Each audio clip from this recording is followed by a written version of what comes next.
സതീശനല്ല പിണറായി വിജയൻ, അത് മനസ്സിലായിക്കൊള്ളണം. കേരള രാഷ്ട്രീയം വീണ്ടും ഒരു പ്രധാന മാറ്റത്തിന്റെ ഘട്ടത്തിലേക്ക് കടക്കുകയാണ്. വോട്ടെണ്ണലിന് മണിക്കൂറുകൾ മാത്രം ശേഷിക്കുമ്പോൾ മുഖ്യമന്ത്രി പിണറായി വിജയൻ തന്റെ സോഷ്യൽ മീഡിയ പ്രൊഫൈലിൽ നിന്നുള്ള ചീഫ് മിനിസ്റ്റർ എന്ന പദവി നീക്കം ചെയ്തിരിക്കുകയാണ്. ഇതൊരു സാധാരണ എഡിറ്റ് മാത്രമാണെന്ന് കരുതാൻ എളുപ്പമാണ്. പക്ഷേ രാഷ്ട്രീയത്തിൽ സാധാരണ എന്നൊരു വാക്ക് പലപ്പോഴും ഏറ്റവും അസാധാരണമായ അർത്ഥങ്ങളാണ് ഒളിപ്പിക്കുന്നത്. ഇപ്പോൾ അദ്ദേഹത്തിന്റെ ബയോയിൽ കാണുന്നത് polit bureau member communist party of India. ഒരു ചോദ്യം സ്വാഭാവികമായി ഉയരും.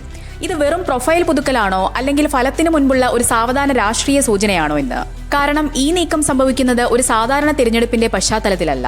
കേരളത്തിന്റെ രാഷ്ട്രീയ ഭാവിയെ നിർണ്ണയിക്കാവുന്ന അതീവ ശ്രദ്ധ നേടിയ 2026 നിയമസഭാ തെരഞ്ഞെടുപ്പിന്റെ നിമിഷങ്ങളിലാണ്. ആക്സിസ് മൈ ഇന്ത്യ സർവേ പ്രകാരം UDF 78 മുതൽ 90 സീറ്റ് വരെ, അതേസമയം LDF 49 മുതൽ 62 വരെ. പീപ്പിൾസ് പൾസ് സർവേയും ഏകദേശം അതേ കഥ പറയുന്നു. UDF 75 മുതൽ 85 വരെ, LDF 55 മുതൽ 65 വരെ. അതായത് കണക്കുകൾ നോക്കുമ്പോൾ ഭരണത്തിലിരിക്കുന്ന മുന്നണി ഒരു പ്രതിരോധ നിലപാടിലേക്ക് നീങ്ങുകയും പ്രതിപക്ഷം അധികാരത്തിന്റെ വാതിൽക്കൽ എത്തുകയും ചെയ്യുന്ന ഒരു ചിത്രം വ്യക്തമായി രൂപം കൊണ്ടിരിക്കുകയാണ്. ഒരു വശത്ത് സർവേകൾ മാറ്റത്തിന്റെ സൂചന നൽകുന്നു, മറ്റൊരു വശത്ത് അധികാരത്തിലിരിക്കുന്ന നേതാവ് തന്റെ പദവിയെ നിശബ്ദമായി മാറ്റി നിർവചിക്കുന്നു.